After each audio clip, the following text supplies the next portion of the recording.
Hi, I'm Sarah Noble, your host for the Modern Day Intuitive Podcast. For over 25 years, I've been on a spiritual journey, searching, learning, expanding, and growing. I've traveled the world, led by my heart, on a quest to know myself so that I can support others. This podcast was created from my deep desire to help you connect with your intuition and to inspire you to create a life where the impossible becomes possible and you live into your sacred dreams and desires. Thanks for being here and enjoy the show. Hello, my loves. Welcome to our show today. Thanks for being here. I wanted to let you know that I'm currently enrolling for a September group mentorship called Untamed Intuition, Ignite the Wild Within. And I'm deciding to do this as a group because I want to call together incredible souls that are ready to deepen their spiritual journey together. I believe that the way we are going to heal and change the world is together. It's in the remembering of who we are and coming together in places that support us, support our dreams, support our intuitive journey, help us develop our intuition and our relationship with spirit and our guides and all the unseen, amazing beings and parts of our existence that we have forgotten. I would love to have you in this space with us. Let's make magic. Let's change the world. Let's do something different in these crazy, incredible times that we are in. There's a link in the show notes where you can sign up to join us, or you can book a call and we can chat about whether Untamed Intuition is your next step on the journey. So, diving into our call with Elena, she is here to understand how she can release her ambivalence and step more into being decisive and trusting her own guidance. And so we wind through a beautiful conversation of how to trust yourself in your decisions, how judging yourself for past mistakes is keeping you stuck. We look at the power of curiosity versus judgment, and how our collective stories can create energetic plugs that block your intuitive capacities and how to remove them. And then we also dive into a little bit about chakras and being invisible and how you can create more awareness of your energetic field.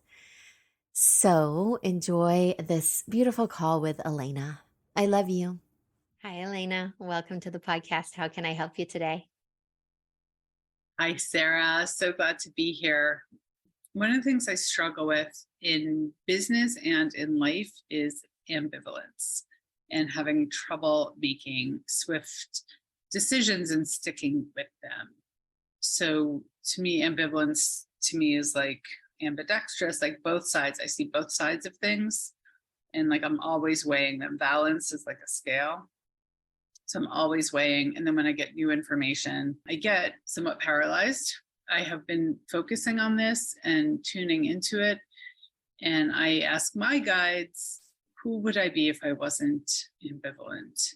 And some of the information I get is like, you'd be more free. So my question is around how can I release my ambivalence? How can I step into being more decisive and person who really trusts her guides? Yeah, thank you for that question. And as you're talking, the image I see is of somebody climbing a mountain. And there's specifically an ice climber is in the image, and there's the pick that helps you get up and the clamps on your shoes.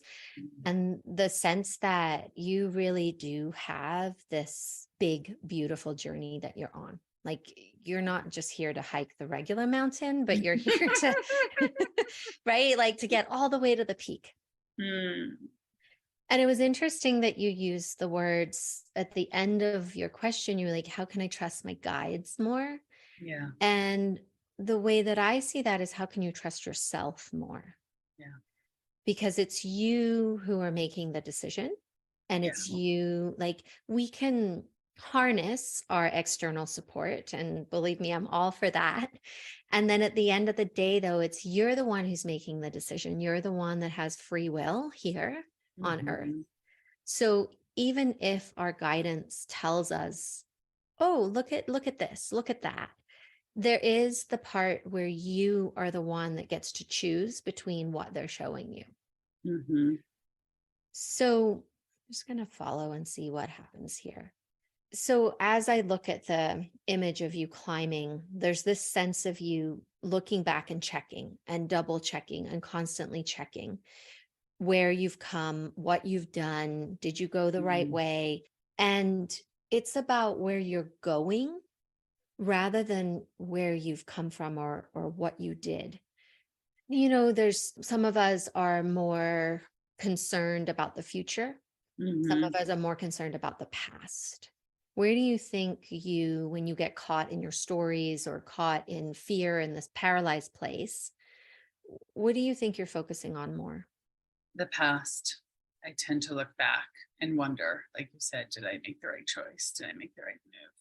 And so my wonder is, right, when you get to, there's this judging part of you that looks Mhm. back and says, oh, you could have done this or could have done that, and maybe regrets certain things that you did or didn't do. Mhm. And Mhm. it's taking your power away because Yes.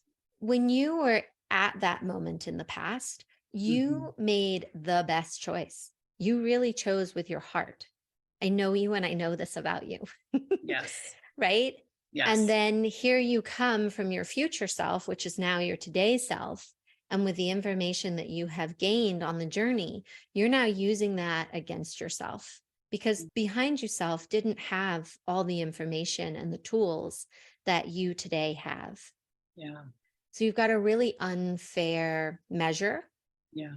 going on for this person that absolutely showed up and did her best. Yeah. So what I'm getting from this is to like really become very present and grounded in my center in the present moment, because this is where I do have new information, and not to be looking back so much with judgment, but looking back at the information I've gleaned and including the information of the impact of not making decisions and not taking action. Because if you stand too long on the ice, and in the icy edge of a mountain, like you can't stay in one place for too long. You've got to keep moving or else it's dangerous. Yeah. And it's like the idea of taking the new information and maybe you do change your trajectory a bit or Mm-hmm. something, right? But you're using it from the place of curiosity Mm-hmm. of what it could do different rather than judgment. Right. And I see in that if you do bring in this sort of broader, Mm-hmm. bigger picture into those moments, there's less wavering because the judgment piece is what is disrupting your Mm-hmm. ability to know in that moment. I love that. So it's the judgment in that moment that disrupts the knowing. Mm-hmm. I love that. Making Yeah. note of it. Judgment, curiosity, not judgment. It's so funny. It's like in Ted Lasso. I don't know if you watched it, or like there was this, he quotes a Walt Whitman statement that's be curious, not judgmental. And that's really one of my favorite Yeah. pieces from that. And Yeah. you already have that template living inside you. Like your Yeah. body, your spirit, soul already knows that you love to come from this place. Yeah. What do And I you love that. I love that. I love actually to be curious, not judgmental. Yeah. Yeah, Good. what do you think you get out of being judgmental? Oof. I think it's my ego just really trying to keep me safe and the same. It's trying to keep me in one place. The energy is taking me to your heart, Yeah. Okay, good. that there's something deeper. Like that's almost like your fallback story. Okay, good. So, if you were to go deeper underneath the ego that's trying to keep you safe and you were to come at it from your heart, do you see anything else? Yeah, I see my little self, my little sort of wiggly self, and how the judgment feels like familial, and parental and grandparental of like, it's not safe to be a wiggly girl out in the world making decisions and making noise and climbing mountains. What might happen to her if she's out there being too wiggly? Yeah, she'll attract too much attention, the wrong kind of attention. She won't be liked. She won't be pretty. She won't be safe. Yeah. And so how I see that and actually feel it in you is it's coming in through your crown, and it's Yeah. actually an energetic plug that so often gets put into women. Yeah. People in general, humans in general, but specifically women, right? It was Mhm. designed to disconnect us from Mm. our power, from the truth, from our ability to be authentically ourselves, connected to our divine guidance, because women are so intuitive, and we have been historically, and we bring the information in through our crown that Mhm. helps humanity, not just like, oh, we're women and we're better, like never from that place, like that we were the ones that help humanity with this beautiful gift that we have more access to. Mm. And I see you as having that plug, because as you were talking and saying that story, that's how I see it. So So let's it's like a plug in my crown that's stopping the energy from coming in, that's stopping the light from coming in. Is that what you're Do you saying? mind if I take it out for you? Yeah, please. Wow. I feel this like tingling and lightness in my forehead and crown. Yeah, because then when that plug comes out, right, you can actually access your intuition, your higher guidance in a different way rather than coming in through this filter.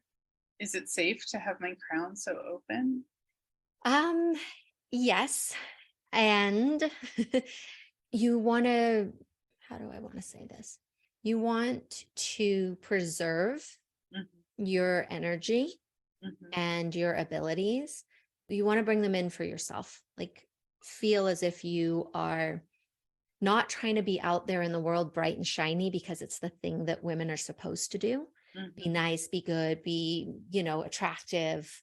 It's like, don't let this space lead you into more of that, Mhm. right? Like, it's yours. No, this power, this new channel, this way for you to be connected, Mhm. it's yours. Protect it, preserve it for yourself. Don't Mhm. go out there and start giving it away. I love it. Yeah. Whew. Yeah, and I think too, right, that initial like, oh gosh, is it okay to be this open, is because we've been taught that it's not okay, Right. because that's your place of power. If your crown is open, you're connected to divine source. Yeah. Yeah. And now you're more powerful. I also have this practice of like opening and closing chakras, kind of like a camera aperture. And Mhm. so I can, if it feels too open, I can close it, but then I'm in charge. There's no Yes. plug. I can And still. this is a little bit different to that, because I know that practice and I used to do that, right? The opening, the closing, you only want to keep them at certain points. I remember too, I don't know if you do this, but you can practice being invisible. Like if you go somewhere and you close down all your chakras, Oh, I've people, never done that. Mm.